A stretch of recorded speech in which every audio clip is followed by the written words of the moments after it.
ਲੁਧਿਆਣਾ ਦੇ ਲਾਗੇ ਚਾਗੇ ਮੱਤੇਵਾੜਾ ਜੰਗਲ ਦਾ ਜਿਹੜਾ ਵਿਵਾਦ ਹੈ ਉਹ ਸਭ ਨੂੰ ਪਤਾ ਹੈ ਤੇ ਸ਼ਾਮਲਾਟ ਜ਼ਮੀਨਾਂ ਦੇ ਲਈ ਲੰਬੇ ਸਮੇਂ ਦੀ ਲੜਾਈ ਲੜੀ ਗਈ ਤੇ ਆਪਣਾ ਹੱਕ ਲਿਆ ਗਿਆ। ਪੰਚਾਇਤੀ ਜ਼ਮੀਨਾਂ ਦਾ ਬਹੁਤ ਸਾਰੇ ਪਿੰਡਾਂ ਨੇ, ਬਹੁਤ ਸਾਰੀਆਂ ਪੰਚਾਇਤਾਂ ਨੇ ਇਹ ਲੜਾਈ ਲੜੀ ਤਾਂ ਜਾ ਕੇ ਪੰਚਾਇਤੀ ਜ਼ਮੀਨਾਂ ਦਾ ਹੱਕ ਜਿਹੜਾ ਹੈ ਉਹ ਪੰਚਾਇਤਾਂ ਨੂੰ ਮਿਲਿਆ। ਤੇ ਹੁਣ ਸਰਕਾਰ ਪੰਚਾਇਤੀ ਜ਼ਮੀਨਾਂ ਨੂੰ ਵੀ ਹੜੱਪ ਕੇ ਉਹਦੇ ਉੱਤੇ ਉਦਯੋਗ ਤੇ ਇੰਡਸਟਰੀਆਂ ਲਾਉਣਾ ਚਾਹੁੰਦੀ ਹੈ।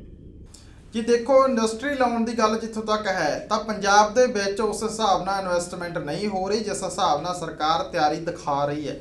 तो इस तो इलावा सरकार वालों ये आख्या जा रहा है कि लुधियाने के मत्तेवाड़ा एरिया राजपुर वाले इलाके दे विच जमीन एक्वायर करके जिहड़ा उत्थे इंडस्ट्री लाई जाऊगी। तो जिहड़ा पंचायती जमीन का मसला गा, पंचायती जमीन के उपर सब तो वड्डे पद्धर ते दलित भाईचारा भी निर्भर करता गा, क्योंकि उन्होंने लंबा समा कानूनी लड़ाई लड़ी। वो कानूनी लड़ाई लड़न तो बाद उन्होंने 33% राखवांकरण मिलिया उन्होंने जमीनों के विचों, ते वो बेजमीने लोग ने। इस तरह ये मत्तेवाड़ा का इलाका गा, इहदे नाल दे पिंड ने, ये मैक्सीमम दलित भाईचारे की पापूलेशन वाले पिंड ने। इत्थे जमीन वड्डे पद्धर ते है। मत्तेवाड़ा दे विच भी दरिया वाली पा के लगभग 500 एकड़ जमीन हो जाती है। ते तीन पिंडां दी जमीन जिहड़ी है 1000 एकड़ वांग हो जाती है, 1000 एकड़ के लगभग हो जाती है। तो उन्हां परिवारां वल्लों इस जमीन ते ही जिहड़ा हैगा गुजारा कीता जांदा हैगा। तो इस तो इलावा जिहड़ा ये है कि इत्थे 200 एकड़ के करीब जिहड़ा हैगा वो बीड़ आ गई, वो जंगल आ गई। तो जंगली एरिए के नाल ही सतलुज दरिया गा। नंबर 1 ते हुण चिंता यह है कि ਜਿਹੜਾ जंगल कट के भी सरकार इंडस्ट्री लाऊगी, लोगों के विच चिंता की। पर सरकार का कहना गा कि असी सिर्फ जंगल के नाल नाल जिहड़ा विहला जमीन आ गई जिथे खेती की जाती है हुण वो 2-250 एकड़ के विच इंडस्ट्री लाई जाऊगी, जंगल वाला एरिया नहीं जिहड़ा हैगा छेड़िया जाऊगा। पर इस तो इलावा एक होर शंका गी कि नाल सतलुज दरिया वहिंदा गा, लुधियाने चों बुढ़ा नाला आउंदा गा, जिउंदी जागदी उदाहरण है कि किस तरह सतलुज के पानी नूं पूरी तरह प्रदूषित कर रहा, पोल्यूट कर रहा हैगा। तो इस तरह जो इत्थे इंडस्ट्री सतलुज दरिया के इन्नी नज़दीक लगूगी तो ये कौन गारंटी लऊगा कि यह जिहड़ा हैगा सतलुज के पानी नूं पोल्यूट नहीं करूगा। तो कुदरती सोमियां की बर्बादी की शंका भी इत्थे जिहड़ी ओह दिखाई दिंदी हैगी। ते बाकी सरकार दे जे इंडस्ट्री वाली तर्क की गल करिए तो उहदे च कोई वाला वजन नहीं लगता कि सरकार कहती है कि चीन जापान नाल साडी गल चली जाती है, चीन जापान च जिहड़ी इंडस्ट्री इत्थे आ जानी हैगी। पर वो राह उन्ने सौखे नहीं है कि वो पंजाब ही आऊगी सीधी उत्थों चल के।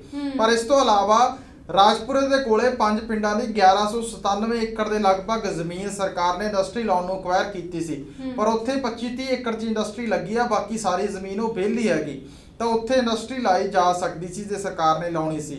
इस तो इलावा थर्मल प्लांटां दे लई सरकार ने जमीन एक्वायर कीती सी, थर्मल प्लांट वो लगे नहीं, तो इस करके वो थर्मल प्लांटां दी जमीन ते भी इंडस्ट्री लाई जा सकती सी। इस तो इलावा सरकार कोले होर भी बहुत जमीनां पईयां ने जिथे इंडस्ट्री सरकार ला सकती है, पर खेतीबाड़ी बैंक बना के सस्ते भाव से शामलाट जमीनां अपने अंडर करके जिस तरह सरकार वालों कीता जा रहा है, लग रहा है कि सरकार जिहड़ा हैगा वो पंचायती जमीनां दा भोग पाउण दी तैयारी च आ। इंडस्ट्री आवे ना आवे वो गल वखरी हैगी कि पंचायती जमीनां सरकार अपने अंडर लैके ते इहनूं बाਅद च जिहड़ी हैगी पुड्डा दे थ्रू जां किसी होर तरीके नाल बेच सकती है कल नूं। क्योंकि जेकर सरकार ने जमीन एक्वायर करनी है तो 2013 के एक्ट के थ्रू करे। 2013 के एक्ट मुताबिक जे सरकार जमीन एक्वायर करती है 5 साल दे विच उत्थे इंडस्ट्री नहीं लगती तो जमीन मालकां नूं वापस कर दी जाती है। क्योंकि हुण पंचायतां तो मते पवाए गए ने, तो पंचायतां तो मते पवा ले, हुण जे 5 साल च इंडस्ट्री नहीं लगती तो पंचायत नूं जमीन वो वापस नहीं मिलनी, यानी कि पंचायत के हथों जमीन गई। जिहड़ा पैसा पंचायत नूं मिलूगा ਉਹਦੀ पंचायत होर जमीन जिहड़ी हैगी ਉਹ खरीद सकती है, पर वो पैसा घट मिलूगा तो जमीन पंचायत अद्धू ही खरीद सकती है। तो इस करके पंचायती जमीनों को अपने हाथ से सरकार ले रही है, पर ये सब तो ज़्यादा दलित भाईचारा भी प्रभावित होना गा, ਜਿਹੜੇ कि वो जमीन ते अपना जीवन बसर करते सन, उन्होंने रोटी टुक चलता सी उत्थे काम कार करके खेती करके, तो वो प्रभावित होणगे।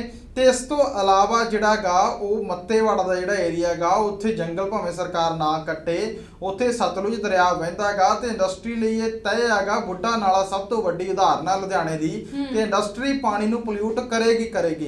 इंडस्ट्रीयल नूं नैशनल ग्रीन ट्रिब्यूनल जिहड़ा है वो जो मर्जी हदायतां देवे, पर वो सब नूं दरकिनार करके, क्योंकि वो टैक्स पेयर ने, उन्होंने पता है कि साडे ते अर्थचारा चलदा है, सानू कौन हथ पा लूगा।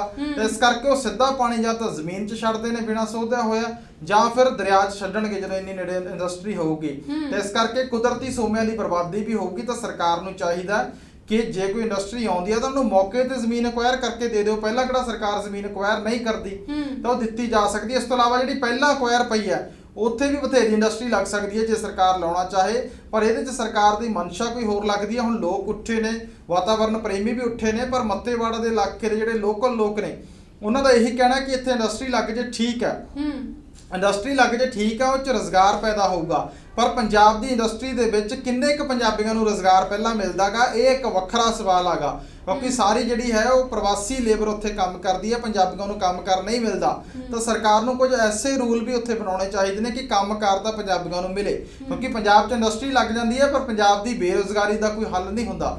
ਇਸ ਕਰਕੇ ਕਾਫੀ ਅਣਸੁਲਝੇ ਸਵਾਲ ਨੇ ਜਿਨ੍ਹਾਂ ਦਾ ਜਵਾਬ ਸਰਕਾਰ ਨੂੰ ਬੈਠ ਕੇ ਦੇਣਾ ਚਾਹੀਦਾ ਹੈ, ਇਹਨਾਂ ਨੂੰ ਸੁਲਝਾਉਣਾ ਚਾਹੀਦਾ। ਇੰਡਸਟਰੀ ਦਾ ਕੋਈ ਵਿਰੋਧੀ ਨਹੀਂ, ਕਿਉਂਕਿ ਅੱਜ ਦੇ ਸਮੇਂ ਦੇ ਵਿੱਚ ਜੇ ਤੁਸੀਂ ਤਰੱਕੀ ਕਰਨੀ ਹੈ ਤਾਂ ਇੰਡਸਟਰੀ ਤੁਹਾਡੇ ਕੋਲੇ ਹੋਣੀ ਚਾਹੀਦੀ ਹੈ। ਉਹੀ ਸੂਬੇ ਉਹੀ ਮੁਲਕ ਤਰੱਕੀ ਕਰਨਗੇ ਜਿਨ੍ਹਾਂ ਕੋਲ ਇੰਡਸਟਰੀ ਹੋਊਗੀ।